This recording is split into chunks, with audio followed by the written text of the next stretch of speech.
Beautiful. So we are live now. Welcome everyone. Let's take the music. Take the music off. Great.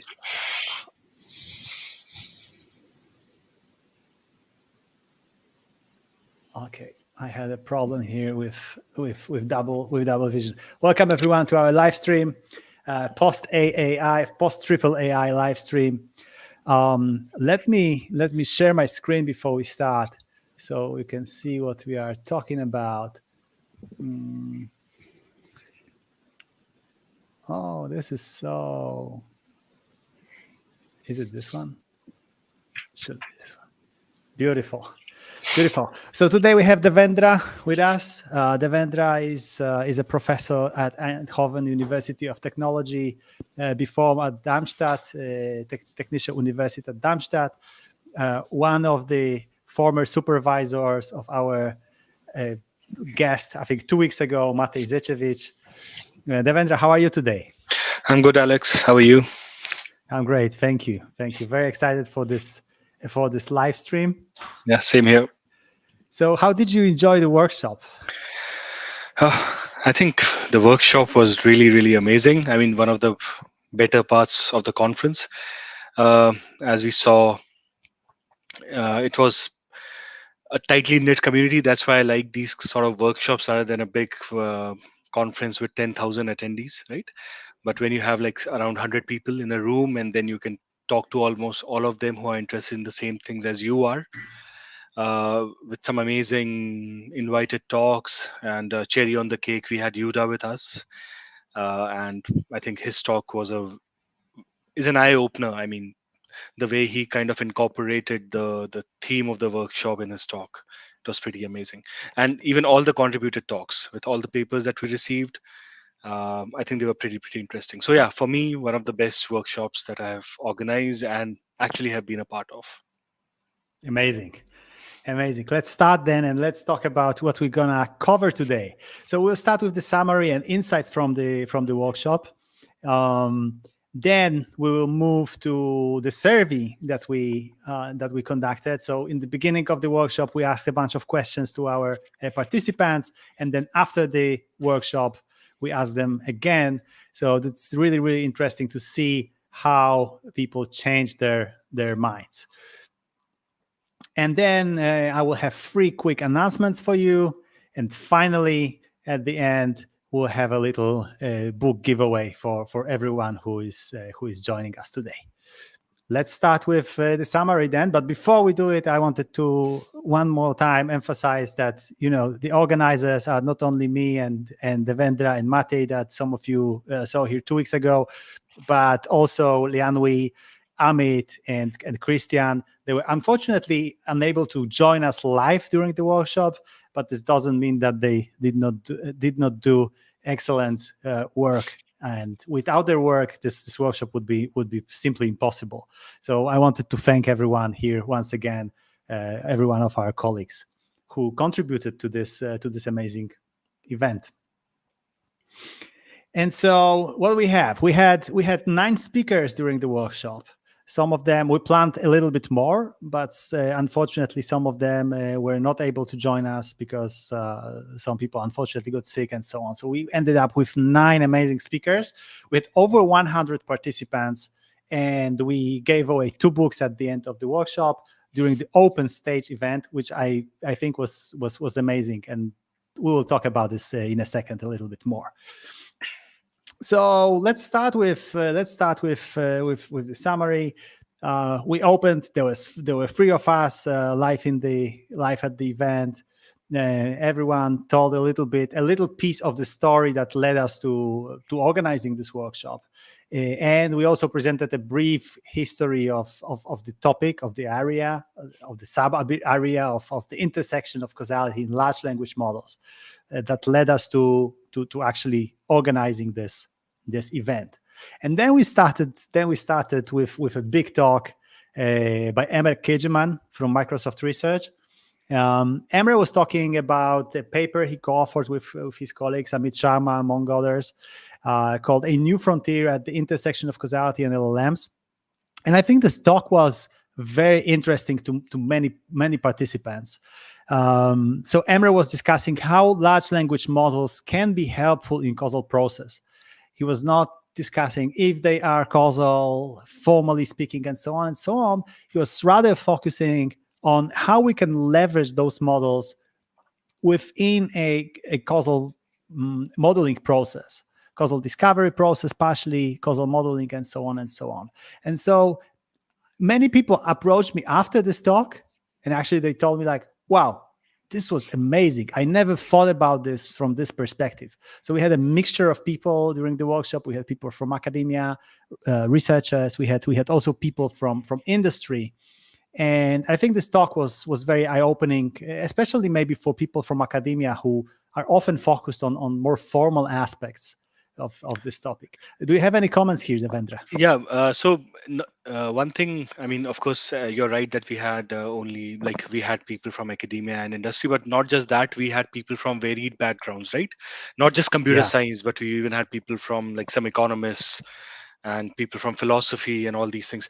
I think his talk, as we also discussed during the workshop, and I think you have also when you were talking to Mete, you spoke about it, that his paper was one of the first papers that came out on this topic, the intersection of causality and LLMs. So it was pretty interesting to hear his thoughts as to where this area is going and how basically why the new frontier that he spoke, why is this so important, right? So yeah. Yeah, I completely agree. So from Emre's talk, we moved to the room. that's the picture by Emily McMillan from Meta. So she was also attending the workshop, and this is how it looked like. So we had over 100 participants, and not everybody fitted in the room.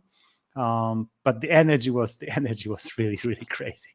So after this talk, and she called it, I wanted to show this tweet, Full House plus plus. Shout out to Emily for this. I really like this. Yeah, shout out to Emily.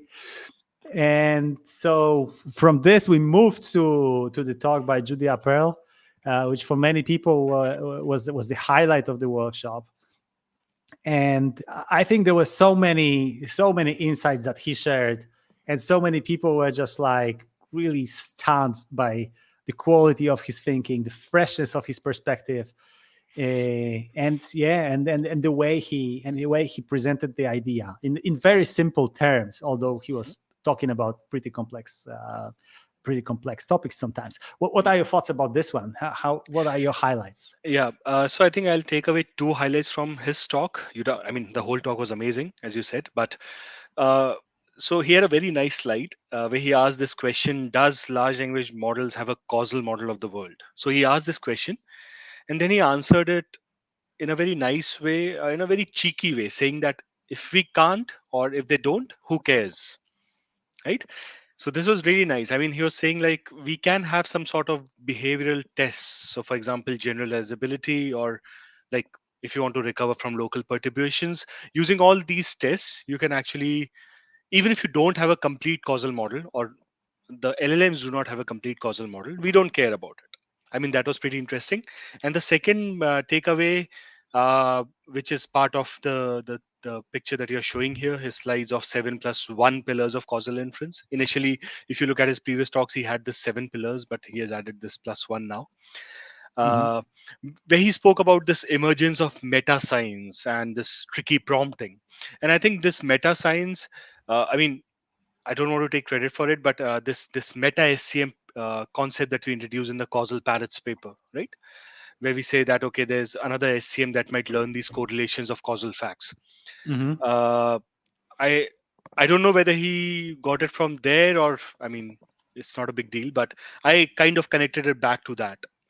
And of course, his talk about if you prompt it in a certain way, then okay, does it become causal? It doesn't. And yeah, so all these points that he spoke about, that was pretty amazing. Yeah, that's very interesting. And so the idea of meta science is this idea that maybe those models, even if they are not causal, they can provide us with some interesting insights. And just recently, this week, I think 2 days ago, there was a paper published showing that large language models fine-tuned on some sort of scientific data. I don't remember the field, unfortunately, but that they can actually predict the outcomes of experiments when fine-tuned on a set of academic papers, and they are doing this better than humans. So I tweeted and tagged Judea in this tweet that perhaps this is a good example of this idea that he just presented like a week ago, right?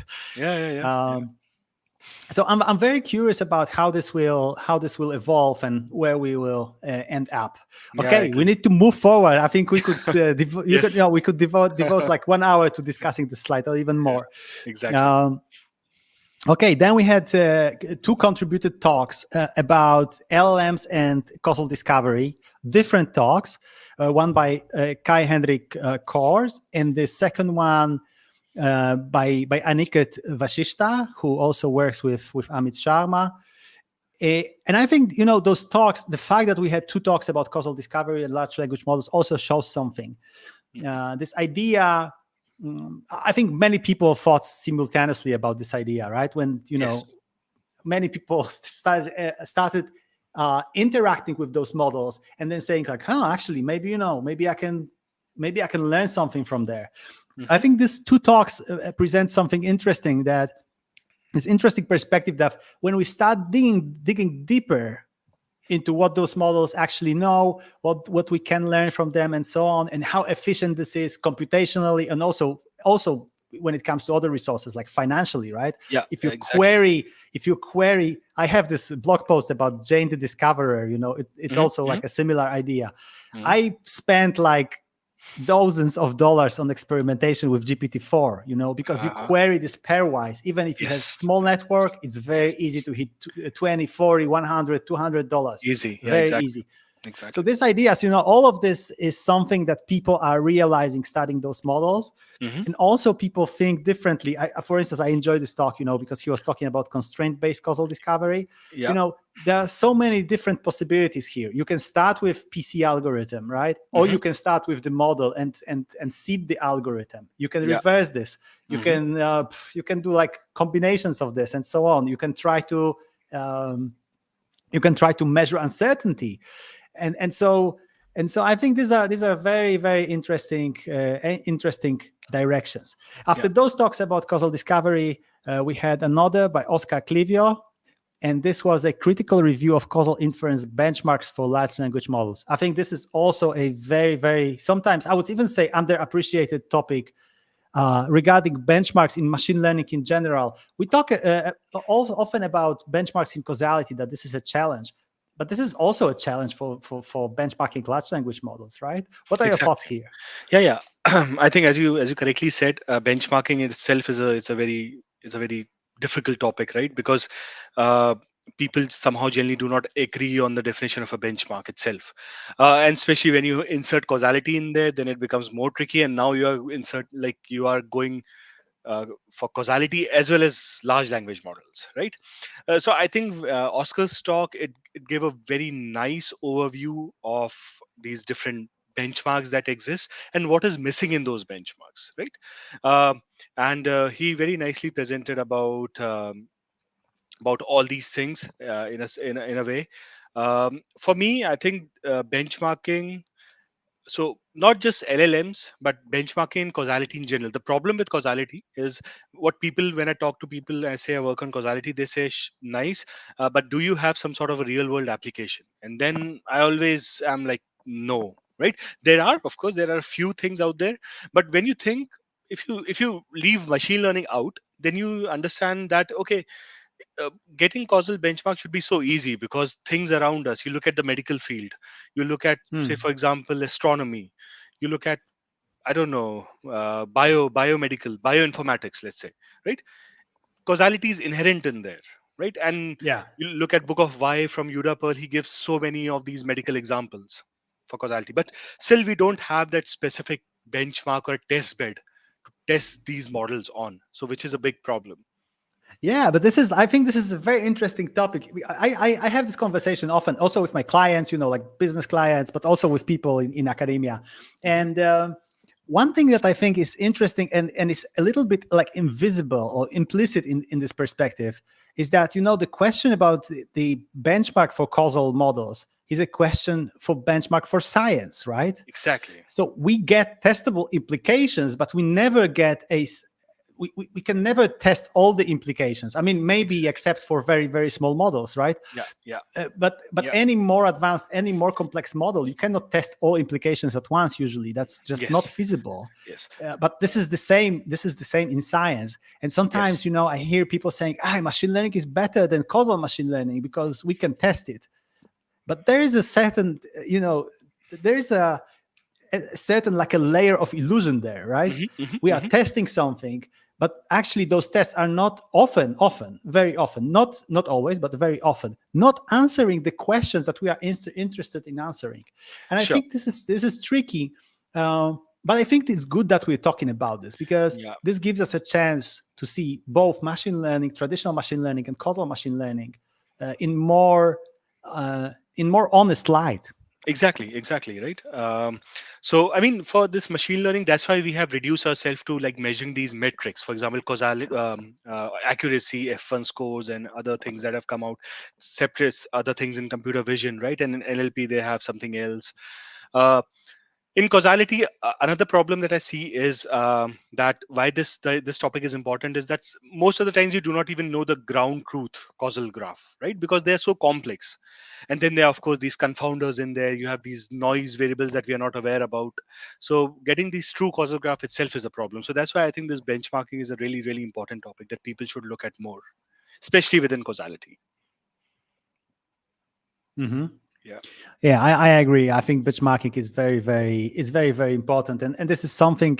If we make progress here, it will be the progress it will be progress for the entire community. Yes. Okay, let's jump to the next one. Van den Broeck from UCLA, symbolic reasoning for large language models. This talk was amazing. I just love this talk. What are your thoughts here? I mean, he is anyhow a very nice, very nice speaker, right?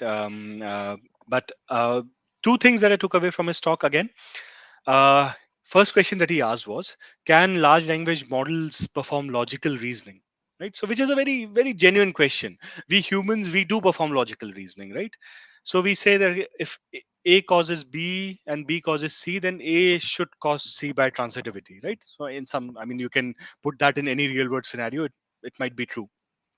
uh, but then he showed that LLMs actually do perform well, and then he showed that he asked the question, do they actually follow the rules of logical deduction? And then if you look at the slides, which we'll put out later, of course, that he showed that once they had a simple logic benchmark, and then they showed that once you kind of modified that benchmark a little bit, the performance of LLMs goes down a lot.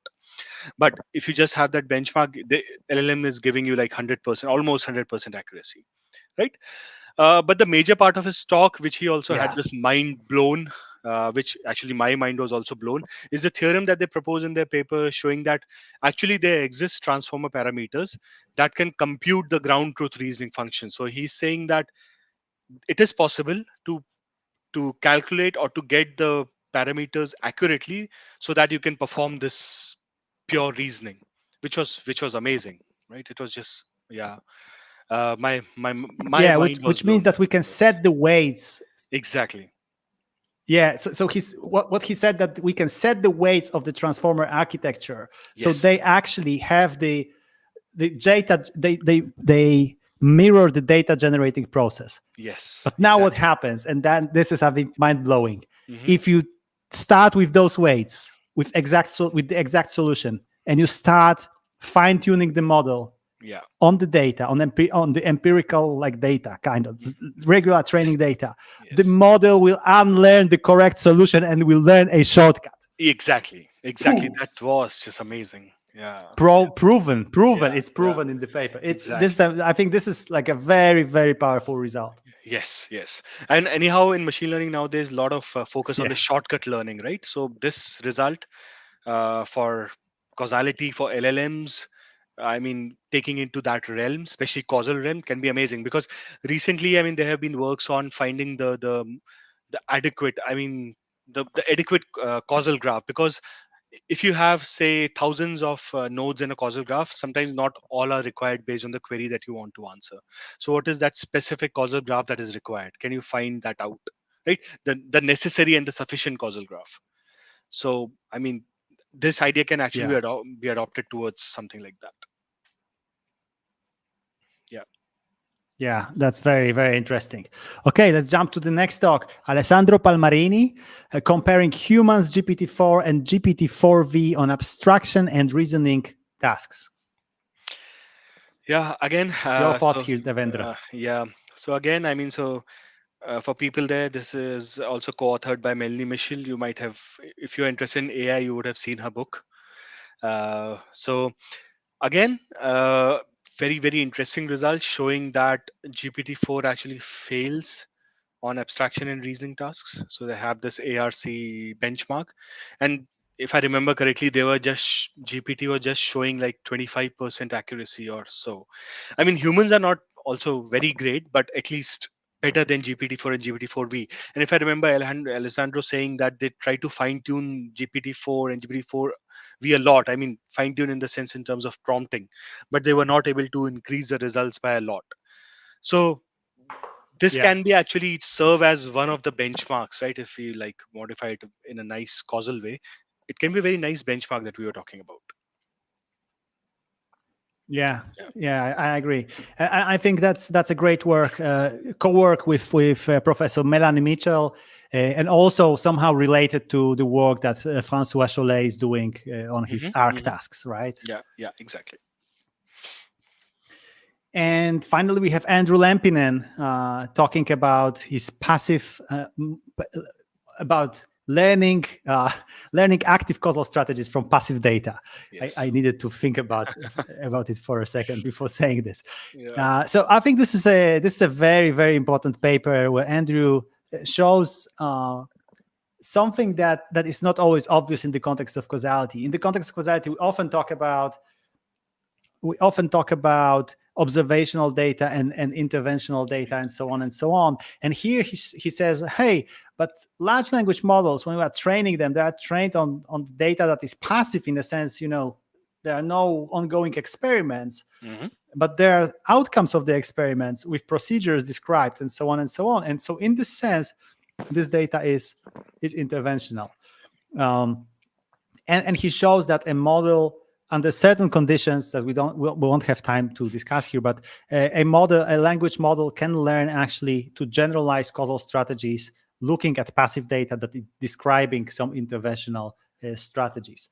And then if we give explanations, we add explanations, or we allow those models to interact with the environment at certain points, this can enhance the performance significantly. Now, this is a very interesting paper.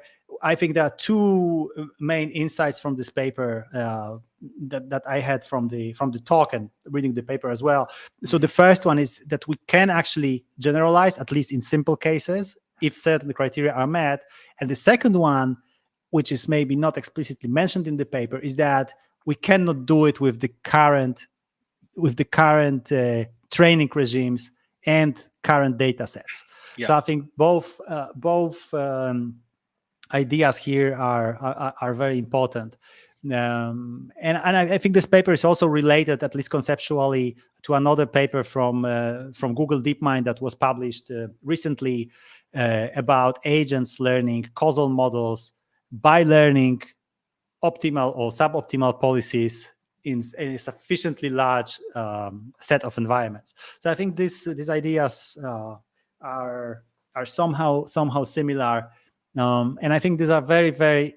They give us they open the gate to a very, very interesting new paths. Yeah. Let's jump further. So we closed with the last talk by Angelica Romano about assessing the strength of causal relationships between real-world events.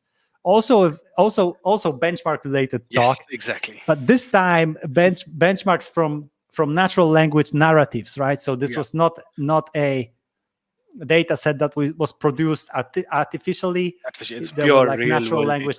Yeah. I mean, so they did a lot of stuff there. As you said, it's a real world data, so which is a win in itself. And then they also have it very nicely curated with the help of people from Amazon Turk, right? Mechanical Turk. Yeah. So I think this paper, and it's very interesting. I joked with Angelica at the end, like, why do you call it crab? But yeah, I mean, yeah, the causal reasoning assessment benchmark, so it all makes sense. But I think we as a causal community should start looking at this specific benchmark, right? Because right now we have a very we do everything like in a synthetic way, right? So you have some sort of a causal structure, you just generate data. But here you have real world data, and they have provided so many different things, right?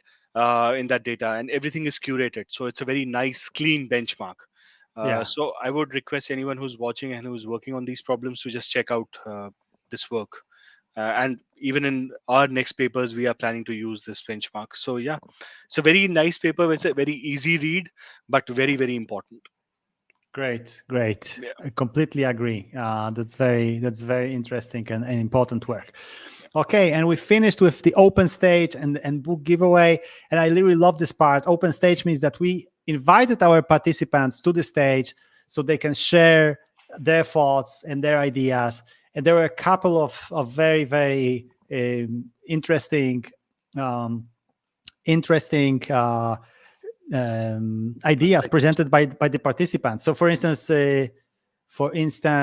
we had one comment that said, "Hey, maybe it's actually too early to say if those models can reason causally. Maybe we just don't know. We are just trying to probe them using the ways that cannot answer this question." And another comment that I loved was, "Hey, those languages are actually just playing, just guess the next word. How can they build possibly a causal model based on a game like this?" So there were very different perspectives, and I think, very inspiring ones as well. I agree. And so we also did the survey that we mentioned in the beginning. I wanted to share the results with you. So people, the first question was, do you believe that LLMs can reason causally? We had like almost 50-50 before the workshop, and after the workshop it was like 2/3 versus 1/3. So LLMs are causal parrots then. Yeah, they are more. We changed minds. Yeah, people changed minds. And then the second question in the survey that we asked is, are implicit causal world models part of what LLMs have learned? And people said yes, 75%, 76%. And after the workshop, 63% kept this belief, and 36% said no to this question versus 23% before the workshop. So it seems that the workshop made the participants more skeptical about the capabilities of those models. I don't know. What's your intuition? Is it good? I think it is good. So until unless you are skeptic, I mean, you won't be driven to answer those questions, right? So for example, if you believe that LLMs are causal, why do you even research on that? So it's nice, I think, that we've made people skeptic, and now I expect to see a lot more work towards this direction. And it's very interesting, these results, right? So for example, 50% people saying that LLMs can and cannot reason causally, but still, like, majority of the people saying that the causal models, they're implicitly part of what LLMs have learned. I mean, there's a kind of a paradox here, saying that if the causal models are part of what LLMs have learned, then they should be able to reason causally, right? And this is actually the question that you want to ask. But here, and that is what we are kind of also show in the causal parrots paper, right? Large language models may talk causality but are not causal. So they have some inherent notion, but of course they are not spitting out causal facts, because they have a notion of what causality is, right? So even if they have a model, they don't know what causality is. It's very, very interesting, and I think this result is very, very encouraging. Great. I completely agree with you. And okay, so we can jump to the announcements. Actually, there's one announcement that we should do together before we jump to the other announcements. So after the workshop, we're very inspired also by participants, what they were sharing and how they felt after the workshop, what they shared with us. So we are thinking about organizing a follow-up workshop at one of the major conferences. It's still too early to say something more concrete about this, but we wanted to let you know that we have this idea. And so if you're interested, we just got a question in the chat from Alejandro. Did someone talk about the possibility of using Mamba to help causal inference in some way? So nobody talked about this, right? Most people were focused on the GPT family of models, or some similar transformer-based models, but not Mamba. So this opens a new path, right? Maybe because of the different structure of the internal structure of this model, maybe it will also learn somehow differently. So this is an open question. Stay tuned. We'll be announcing this probably within a couple of months from now, and we hope to see every one of you during the follow-up. Okay, Devendra, we are after 5, so I know that you have to drop, right? It's okay. I have like 5. Or if you can stay, sure. If you can stay, then you're more than welcome. More than welcome. Great. So let's do some announcements that I promised you. And next week on Monday, we are releasing a new episode of the Causal Bandits podcast with Steven Sen. So this is a very unique guest because Steven is a statistician. He's not a machine learning person. He's also not working with causal inference from observational data. He's an experimenter, a person involved in many powerful drug trials in the history of many pharmaceutical companies. He published a lot of great books. You can see him sometimes arguing with Judea Pearl on Twitter. So I hope that will be an interesting perspective for you to hear from a person who is, if you come from a machine learning background, a person that comes from a slightly different background. And I'm very excited about this conversation. And I think Steven's experience just talks through everything he says. And it was really great to talk with him. And I hope that this will be an inspiring conversation for everyone. Okay, next. Over the next couple of weeks, we'll also release a couple of Causal Bandit extra episodes where we talk with different people, researchers, and also participants at AAAI about causality, work about causality they presented there. So here on the picture, you can just see 3 faces, but there will be more.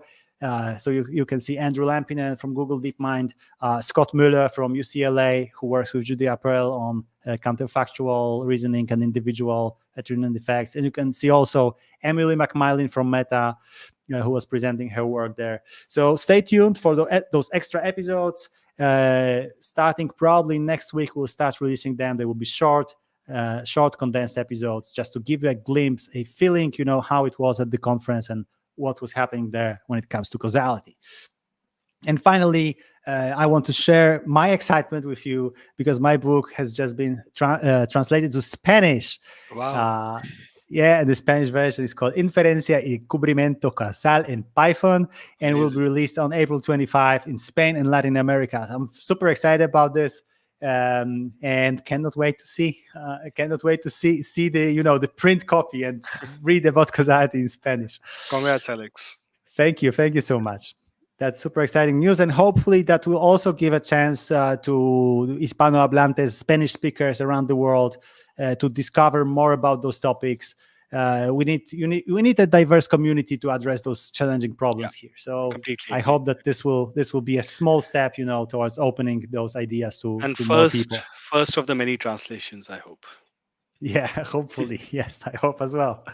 Let's see what the future brings. Yeah. And finally, we have a book giveaway for you. So what to do today? What you have to do today is, I will share a link with you in the chat now. Let me just jump to this view, okay? Because I need to change those screens here. And we are asking you the same questions that we asked our participants, plus one extra question. Oh, Alejandro, Alejandro said, I am Spanish. It's great. It's a great step to have a translated version. Beautiful. Thank you for your feedback. I really appreciate it, Alejandro. And so going back to the giveaway, there should be now link in the chat visible for you. So please go fill in the survey, add your email address, and among all the answers that we will get, we will. How many books should we give away? 2 or 3 print books, Devendra? I mean, 3. I think it's all 3. Okay, 3. And how many ebooks? 2 or 3? 3 of each. Okay, good.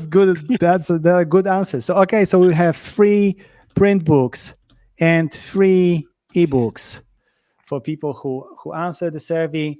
And you can answer the survey by Friday. What's the date on Friday? That will be 15th, no? Yes. 15th, yeah. Friday, March 15th, 11:50. Yes. Yeah. How do you say this? GMT, right? GMT. Mm-hmm.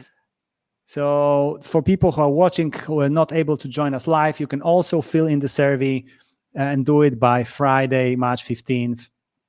And the year is, of course, 2024. I will write this because who knows? Maybe somebody will watch this in 2027. And they're like, where's my book? I have no.